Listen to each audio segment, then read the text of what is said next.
la señora Beitialarrangoitia. Gracias, señora presidenta. Señor Grande Marlaska, egun on, bienvenido.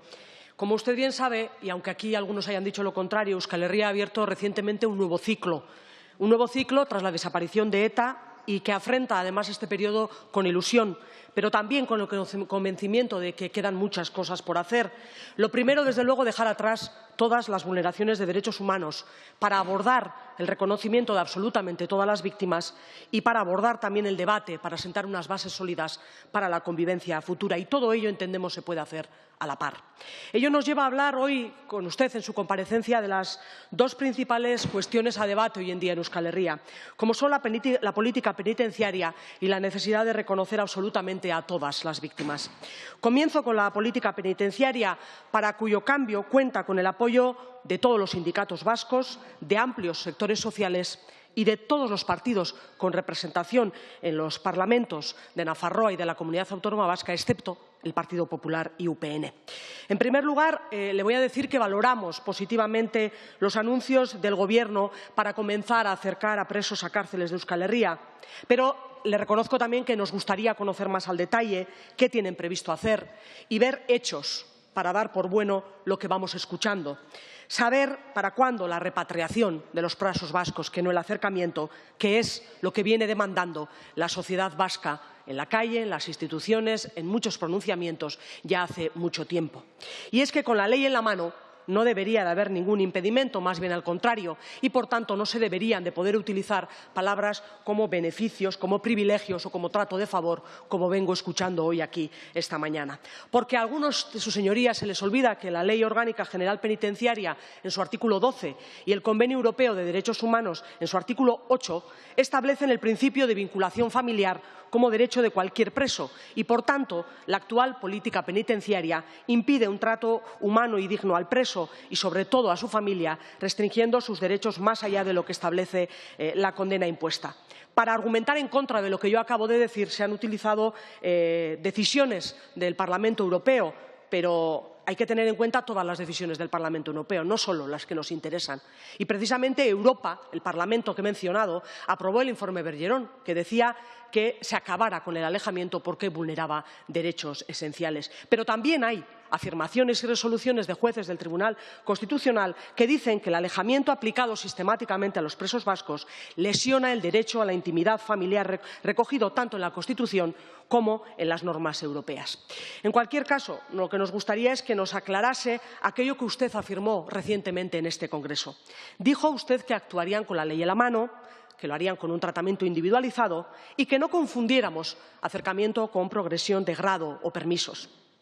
Pero ¿no es más cierto que en base a la ley, y se lo pregunto, y a un trato individualizado, que por cierto han brillado por su ausencia los últimos años, deberían también los presos vascos tener derecho a progresión de grado o a permisos si cumplen los requisitos para ello? De hecho, dos de ellos han tenido permisos en los últimos meses y lo anormal es lo contrario.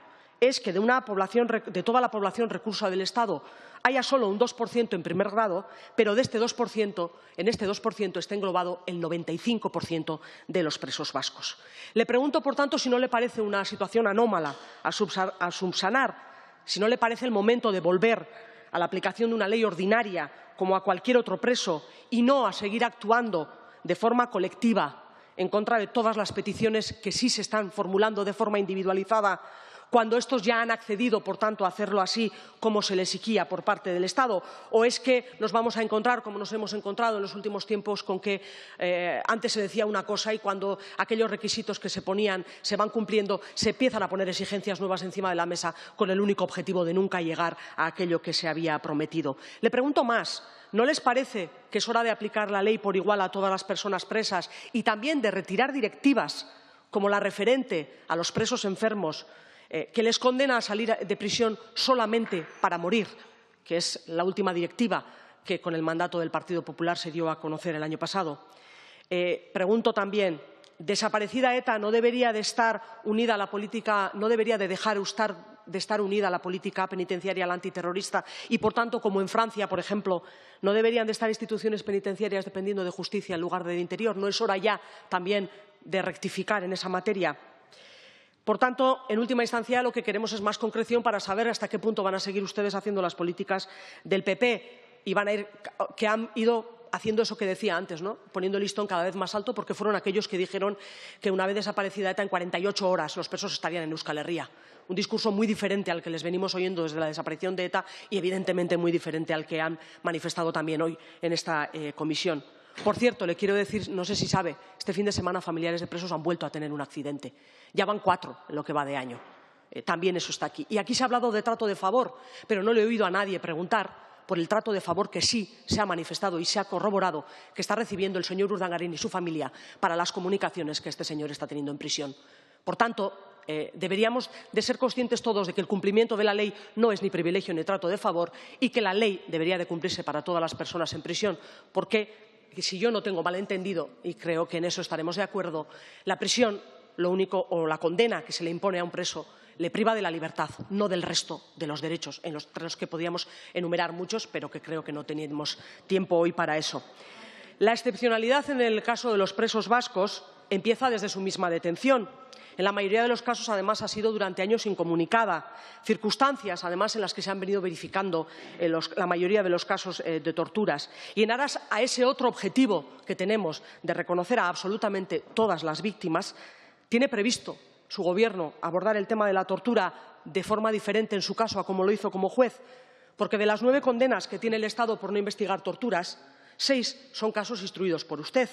En uno de ellos lo fue además por maltrato inhumano, por cierto, una sentencia de la europea que si la leen ustedes se darán cuenta que es demoledora. Más de 200 personas que testificaron ante usted denunciaron torturas y esa vericidad ha sido certificada por el Protocolo de Estambul, que además estas personas le están pidiendo a usted que reconozca el daño causado. Ha hecho un informe el Gobierno vasco que recoge ya más de 4.000 casos certificados y hay quien dice que podrían ser todavía más porque ese trabajo no está finalizado. El propio Guardia Civil, Manuel Pastrana, en estos últimos días ha reconocido en una entrevista la práctica sistemática de la tortura. Le pregunto, ¿el Gobierno va a actuar contra esta persona y por las declaraciones que ha realizado? Me gustaría leerle también un breve extracto de una de las declaraciones de tortura que se produjeron delante suyo y que relataba que, estando desnuda, me echan agua fría por encima, me vuelven a poner la bolsa hasta 3 veces seguidas, me amenazan con hacerme la bañera, me dan vaselina en el ano y la vagina y me meten un poco un objeto. Para añadir más adelante en su relato, el anteúltimo día me vuelve a desnudar, tira una manta al suelo, grita y me dice que me van a violar otra vez. Es parte del testimonio de Beatriz Echeverría. Le pregunto, ¿cuándo van a dar el paso de reconocer el uso sistemático de la tortura? Más de 4.000 casos creo que nos llevan a poder utilizar esta palabra. No hay ya suficientes evidencias para ello. Le quiero recordar, además, que muchas personas han sido condenadas con la única prueba del testimonio extraído en comisaría, bajo torturas en muchos casos o por denuncias de torturas al menos. 2 jóvenes de Burlata serán juzgados próximamente en similares circunstancias. Por fortuna, es verdad que también hay casos aislados, como el de 40 jóvenes de Segui, que fueron absueltos al considerar en segunda instancia el juez que anteriormente el juez no había tomado medidas para evitar las torturas. Por cierto, ese juez era usted, señor Marlaska, el que no había tomado medidas para evitar las torturas. ¿Qué va a hacer el Gobierno para contribuir a este nuevo ciclo que se ha abierto, para que todas las víctimas, las de ETA y el resto, sin excepciones, sean reconocidas? Igual que el PSOE, que aplicó el alejamiento, tiene ahora la ocasión de ponerle fin, también usted puede corregir su actuación como juez dando pasos en esta materia sin esperar a que lo siga haciendo Europa, que ya lo ha hecho demasiadas veces. Y, desde luego, si lo van haciendo, contarán con nuestro apoyo en todas esas medidas. Está muy bien quitarle, espero que lo hagan, como se ha dicho aquí anteriormente y como han anunciado ustedes, quitarle a Billy el Niño las medallas recibidas. Pero los casos de tortura no terminaron, lamentablemente, con el franquismo. Por cierto, le diré más, no se limiten al caso de Billy el Niño, harían mal. Hay más casos a revisar. Hay muchas más condecoraciones, sin olvidar a los indultados, al menos 39 agentes policiales previamente condenados por torturas han sido indultados por el PP y el PSOE. Y creo que es momento también de poner esta realidad, con esa mira puesta en ese futuro de convivencia en el que absolutamente todas las víctimas sean reconocidas, no solo unas y otras no, y que los derechos humanos, la vulneración de derechos humanos en todos los sentidos y en el sentido más amplio de la palabra queden en el pasado. La sociedad vasca viene transitando ese camino hace ya tiempo y en la medida en la que ustedes contribuyan a ese tránsito contarán con el apoyo de Euskal Herria Bildu. Habrá quien piense que estas palabras quieren decir que ha habido algún pacto secreto entre ustedes y yo, y usted sabe perfectamente que no es así. Esta que les habla normalmente actúa en consecuencia con las cuestiones que se proponen y con las cuestiones que se hacen, en base al contenido. Lo seguirá haciendo así en el futuro. Espera tener un futuro en el que la opinión que tiene sobre Grandes Marlaska del pasado varíe. Esa será en base a los hechos y en base a la actuación del Gobierno. Por tanto, me muestro crítica con su pasado, no se lo oculto, pero también le digo que si su futuro es diferente, también va a tener por mi parte palabras de reconocimiento en esa materia. Pero, insisto, lo venimos diciendo desde el nombramiento de este Gobierno, valoraremos a este Ejecutivo por sus acciones. Y, de momento, como tenemos palabras, en la medida que podamos queremos más concreción y luego los actos vendrán corroborándolo o no, ya lo veremos. Y brevemente voy a mencionarle alguna otra cuestión que usted ha mencionado. Usted ha mencionado, con el tema de la violencia machista, el Convenio de Estambul.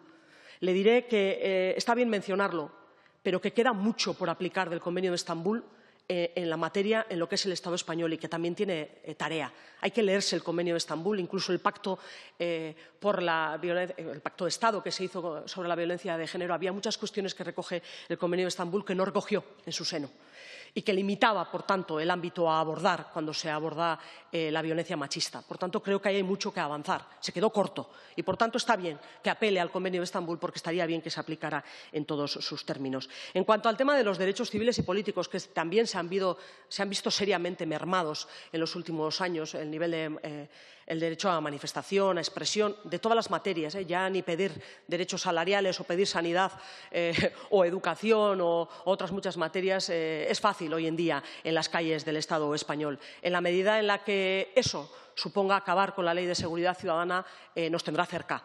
De hecho, nosotros presentamos un texto alternativo y lo defenderemos en la ponencia que no sé cuándo, pero espero que más pronto que tarde se constituya para debatir este tema. Ya le anuncio que la Ley Corcuera, la ley de la patada en la puerta, que es en última instancia la propuesta que hizo el Partido Socialista, no es de nuestro agrado y no creemos que es la garantía de los derechos civiles y políticos. Pero, en todo caso, estamos dispuestos al debate y espero que tengamos oportunidad para hacerlo.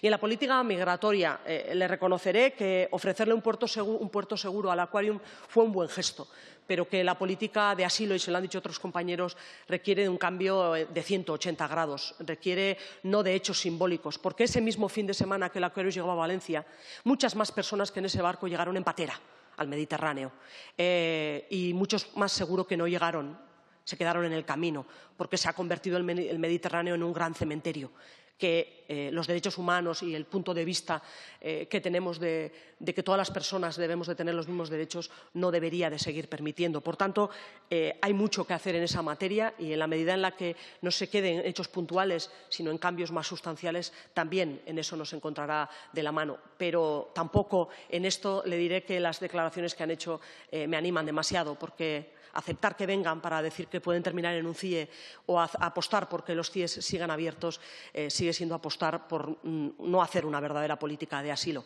Espero que esto con el tiempo vaya cambiando. Muchas gracias. Gracias. Concluimos el turno de los grupos que habían solicitado la comparecencia del ministro.